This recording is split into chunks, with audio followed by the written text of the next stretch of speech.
બધાને ખબર છે ઓલિમ્પિક્સ ગેમ રમાય છે? આજે ઓલિમ્પિક ડે છે. આખા વિશ્વમાં આજનો દિવસ 23 જૂન ઓલિમ્પિક ડે તરીકે ઉજવવામાં આવે છે. હવે આપણા આખા વિશ્વમાં કેટલા બધા દેશ, કેટલી બધી ભાષા, કેટલા બધા પ્રાંત, ક્યાંક નદીઓવાળો પ્રદેશ છે, ક્યાંક રણ પ્રદેશ છે, ક્યાંક જંગલવાળો પ્રદેશ છે, જેમ કે બ્રાઝિલ. એટલે આવડી મોટી પૃથ્વીમાં આટલા બધા દેશોમાં કોઈ એક બાબત એવી હોય કે જે બધાને સાંકળતી હોય, બધાને એક સ્ટેજ ઉપર જોડે લાવતી હોય, બધાની મિત્રતા કેળવતી હોય, શાંતિનું પ્રતીક બનતી હોય, તો એવી એક ઇવેન્ટ છે જે વિશ્વ કક્ષાએ ઉજવાય છે અને એ ઇવેન્ટનું નામ છે ઓલિમ્પિક્સ. Olympics games. દર 4 વર્ષે ઓલિમ્પિક્સ રમાય. છેલ્લી ઓલિમ્પિક ક્યાં રમાઈ હતી તમને ખબર છે? લેટેસ્ટ હમણાં પેરિસમાં. છેલ્લી લેટેસ્ટ ઓલિમ્પિક્સ પેરિસમાં રમાઈ હતી અને 1896 થી ઓલિમ્પિક્સ ગેમ રમાય છે. અંદાજે આજની તારીખમાં ગણીએ ને તો 200 થી વધારે, 205 કે 206 દેશો ઓલિમ્પિક ગેમ્સમાં ભાગ લે છે. એમાં બધા જ પ્રકારના લોકો આવી ગયા. પછી એ કેવા દેખાય છે, કાળા છે કે ધોળા છે, એમનો ધર્મ કયો છે, કે પછી એમની ભાષા કઈ છે, કે ગરીબ દેશનો છે કે અમીર દેશનો, એ કશું જ જોવામાં આવતું નથી. કોઈ પણ ક્ષમતા ધરાવતો વ્યક્તિ ઓલિમ્પિક્સમાં ભાગ લઈ શકે છે. લગભગ દર ગેમ્સમાં, છેલ્લી ગેમ્સમાં પણ 10,000 કરતાં વધારે એથ્લીટ્સે ભાગ લીધો હતો. પણ અમુક ગેમ એવી છે કે જે હજુ ઓલિમ્પિક્સમાં નથી.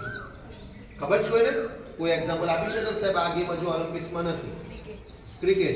ક્રિકેટ ફેમસ છે, ભારતવાળા ક્રિકેટ પાછળ ગાંડા છે આપણે બધા, પણ એ ઓલિમ્પિક્સમાં હજુ નથી લેવામાં આવી.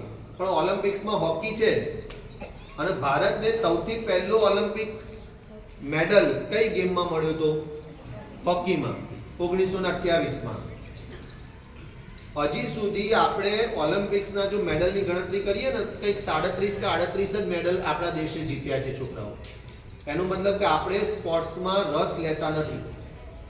આપણા યુવાનોનું, આપણા બાળકોનું ફિઝિકલ, શારીરિક ક્ષમતા ઓછી પડે છે, એવું અર્થ થાય ને. એટલા માટે ગવર્મેન્ટ પણ ખૂબ પ્રયાસ કરે છે કે ધીરે ધીરે છોકરાઓ સ્પોર્ટ્સમાં આગળ વધે. એટલે સ્પોર્ટ્સ સ્કૂલો પણ બનાવી. આપણા મોડાસામાં પણ આપણા જિલ્લાની સ્પોર્ટ્સ સ્કૂલ છે અને એમાં છોકરાઓને તૈયાર કરવામાં આવે છે કે જે આગળ જઈને ઓલિમ્પિક્સ સુધી રમે અને દેશનું નામ રોશન કરે. તમને કોઈને એવા ઓલિમ્પિક્સના ખેલાડીનું નામ આવડે છે કે જેમણે આપણા દેશ માટે એવોર્ડ જીત્યો હોય? ચાલો, કોઈને આવડે છે? બોલો.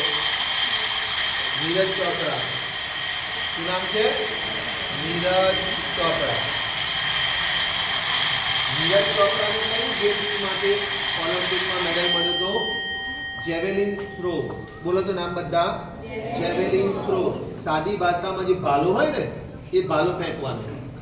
હમણાં એને બીજી પણ એક ગેમ્સમાં એવોર્ડ મળ્યો, લગભગ પેરિસ કે મેં ક્યાંક વાંચ્યું હતું હમણાં. 86 મીટર ઉપરનો લાંબો એને અહીંયાથી ભાલો ફેંક્યા આમ તો 86 મીટર સુધી ગયો હતો.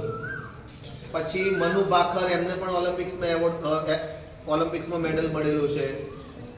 એવા ઓછા છે, પણ યાદ કરવા જઈએ તો ઘણા ઓછા નામ યાદ આવે, કારણ કે એટલા બધા છે જ નહીં.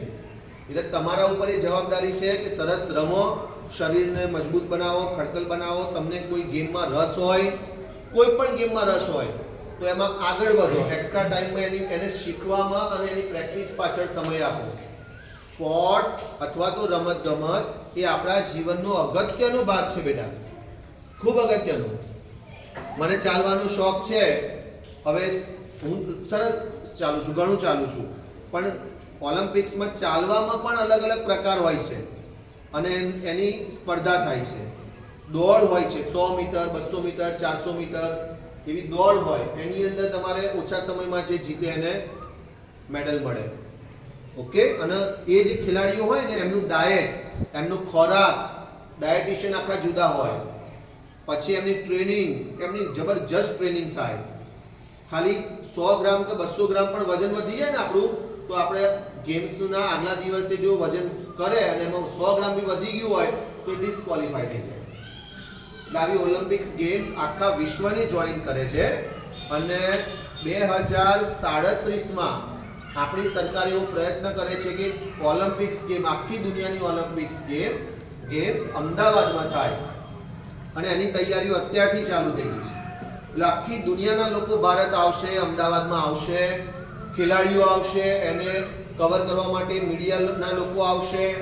એટલે હોટલ બિઝનેસ છે, ટુરિઝમ છે, એને વેગ મળશે અને લોકો આખી વિશ્વ સુધી ભારતની સંસ્કૃતિ પહોંચશે.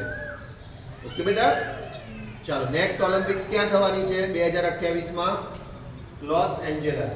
ક્યાં થવાની છે? લોસ એન્જલસ, અમેરિકામાં. એટલે આ હતી ઓલિમ્પિકની વાત થોડી ઘણી.